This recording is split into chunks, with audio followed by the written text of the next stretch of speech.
Welcome to the realm of intoxicating flavors and head-banging beer reviews. Welcome to another episode of the Rare Beer Club. I'm your host, the Ginger Yeti. And if you're new to the channel, the Rare Beer Club is a subscription box or subscription club I put out by the beerofthemonthclub.com. I receive a box every month that contains 2 hand-selected bottles of beer about this size, cost about $60. I unbox the beers and select one to review blindly, then I review the second one later. And this is the second one from the last unboxing I did, that unboxing of the damaged box.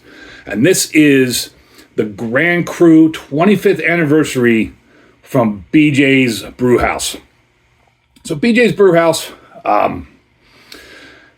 they have locations all over the United States. Don't even know what or how to classify this place. They've got, according to their website, 7 different brewery locations. But then, according to Wikipedia, I know that's not the best source, they've got over 215 locations in 29 different states around the U.S. And back to their website, it says they've won over 220 different beer awards. But having that many locations and that many separate breweries, I don't know if you'd call this a craft brewery, a regional brewery, a macro brewery. I really don't know what to consider this brewery or this beer. Now, I have been to a couple of BJ's before. I do like BJ's. Their food's all right. Beer's been serviceable. I'm interested to get into this one. So like I said, this is from the Rare Beer Club, BJ's Brewhouse. This is a Belgian-style ale brewed with spices. It's 10.5% alcohol. And this always comes with this paperwork. I'll put it up somewhere. Maybe I'll try putting it up both on my YouTube channel and Twitter. I'll link it down below so you can read the whole paperwork if you'd like to. There's a little bit here I'd like to read about the brewery itself.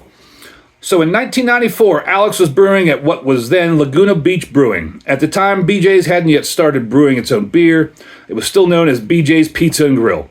The beer industry as a whole was far less explored than it is today, with nearly a decade of home brewing experience under his belt. By then, Alex honed his craft at Laguna Beach Brewing, Newport Beach Brewing, Huntington Beach Brewing, and Westwood Brewing.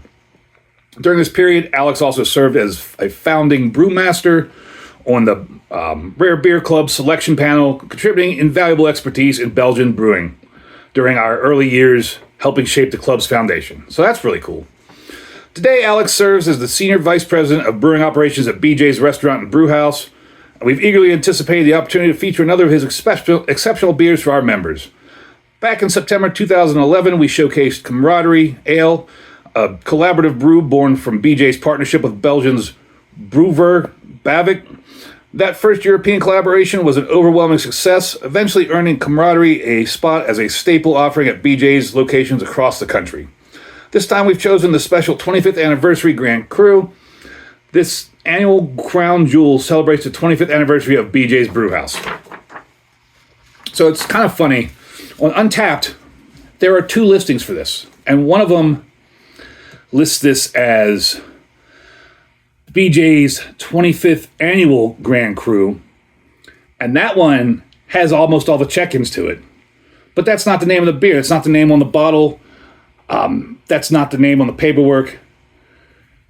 The other check-in, or the other listing on Untappd, is the BJ's 25th anniversary Grand Cru, and that only has like 35 check-ins. So I don't understand what's going on there with Untappd. The Grand Cru 25th anniversary one has the right ABV. The 25th annual one doesn't have the right ABV. So that's kind of weird. Now, on to the beer here. Before I read about the description on the paperwork, there's a long blurb on the bottle. I mean, this bottle is cool. It's a silver anniversary Grand Cru 25th limited edition Belgian-style ale brewed with spices, 10.5% alcohol. On the back here, there's some writing, and it's hard to read because it's small print and it's like a silvery on the brown bottle, but I'll try to struggle through it. Brewed with imported Belgian malts and a blend of exotic spices, BJ's Grand Cru has a malty character with a whirlwind of fruit and spice flavors. First brewed to celebrate the new millennium, BJ's Grand Cru has been a seasonal tradition ever since. This Belgian-style amber ale is bottle-conditioned and flavorful enough to age in the bottle for many years, like a fine wine. The beer will change over time as some flavors mellow, while others become more pronounced. For optimal aging, we recommend that you store BJ's Grand Cru for at least 1 year at between 55 and 65 degrees Fahrenheit, or enjoy it new. That's really nice that they put like storage requirements so you can store it properly. Silver medal winner, Belgian style specialty ales at the Great American Beer Festival in 2002 and the World Beer Cup in 2000. And that's everything on the bottle. So on the paperwork here, we'll now get into the beer itself. BJ's Grand Cru 25th anniversary presents a deep golden amber hue in the glass, its pale appearance bellying its robust strength. The pour is topped with an off-white, glistening head that gradually settles into intricate lacing along the glass's edge. Even when the head subsides, gentle agitation brings it back to life, revealing the beer's lively carbonation. That means this cork is going to explode when I open it, and I'm probably going to make a mess. The creamy lacing is particularly striking, resembling latte foam over a rich honey base when swirled. Get it open, we'll start reading about their aromas. Let's see if I can not shoot my eye out. And I told you a little bit about that Untapped deal. On Untapped, the one entry has over 1,000 check-ins, and this gets a 4.04. There was nothing on Beer Advocate. See if I can do this without shooting the cork everywhere. This is one of those like composite kind of corks, and it is in there pretty tight. See if I can get it off here. It's always fun trying to open these. Lots of gun smoke. Tons of gun smoke coming out. I didn't lose the cork. Nothing on the cork. And it's not exploding everywhere. So that's a win for me. So we'll pour it out and start talking about it. Let's see here. Does that pour like they were talking about? Not really. That foam is still building. But we'll get a nose on it and see. Straight from the fridge, the aroma leans slightly sweet. It is sweet. So it's best to let this beer warm to its ideal serving temperature. As it does, yeast-derived white pepper phenols take the lead, joined by dry clove notes that lend a pleasing bitterness. Bitterness serves as the backbone for the beer's complexity, initially reminiscent of a Belgian triple with assertive peppery tones. The aroma reveals layers that go far beyond expectations. Soft doughiness, hints of vanilla, floral honey, burnt sugar, and an occasional warming touch of ethanol create an enticing bouquet. I do get a bit of that honey. There's some sweetness in there that I would almost say was like fruity sweetness. Let's see what the serving temperature is. 48 to 54. Get my little thermometer out here. And it is 56 degrees. So I'm just a little warm, but that shouldn't be a problem. Really think I need to turn my beer fridge down a little bit. Yeah, I'm not getting the hints of vanilla or the soft doughiness or the peppery tones, the burnt sugar. Get the honey. No ethanol whatsoever. Do get like a sweet fruitiness. And that's a nice looking beer there. It's a good looking beer. I mean, that's kind of an orangey color. Probably around the 12 on the SRM chart. Can't really see through it. Looks like there's a ton of fine carbonation in there. I don't think that head was anywhere the way they described it at all. And let's get into the flavors.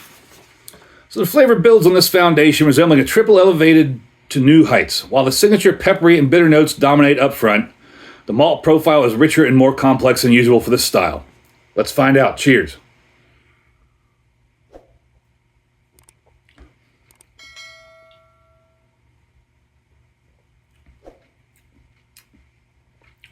A little bit of pepperiness. Not getting any bitter. Some fruitiness, some malt sweetness, some malt like fruity sweetness. Notes of honey, yeah, honey's definitely there. Herbal nuances, bright tangerine. Yep, that's exactly what that is. That's that flavor, and that's what that smell was. It's tangerine, and from the orange peel. Firm coriander interplay with pronounced caramelized sugar character.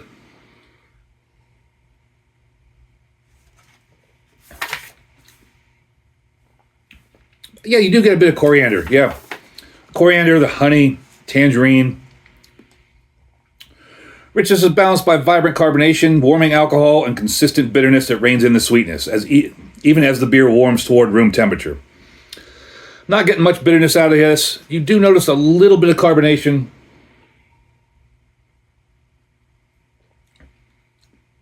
But the carbonation is almost imperceptible. The addition of orange peel and coriander provides a lift and smoothness, adding a citrusy brightness and nutty undertones to the palate. The maltiness transitions seamlessly from honey to cotton candy, dates, sweet herbs, showcasing a dynamic yet harmonious character. As it finishes, balanced notes of pepper, honey, clove, vanilla linger, leaving a refined impression of a well-crafted brew. Again, I mean, I do these all the time. I don't think I have the refined palate enough to pick up all those flavors. Do get some nice honey notes, the tangerine sweetness for sure. Not really picking up any pepperiness or any of these other flavors too much.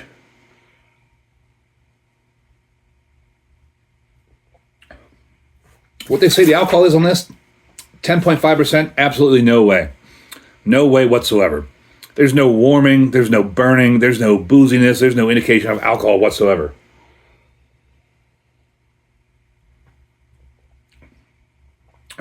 Just a fairly faint, almost fluttering carbonation when it first touches the mouth. And this is absolutely delicious. No bitterness, it's fruity, like that tangerine. I mean, it's really tangerine sweet, like tangerine citrusy. Really got some good honey in there, and it's well balanced. And maybe some of those other flavors are just mingling in there. You get some of that coriander. Maybe some of those other flavors are in there just balancing out that tangerine citrus sweetness. But this is an excellent beer. Don't get all those flavors they say, but this is an excellent beer.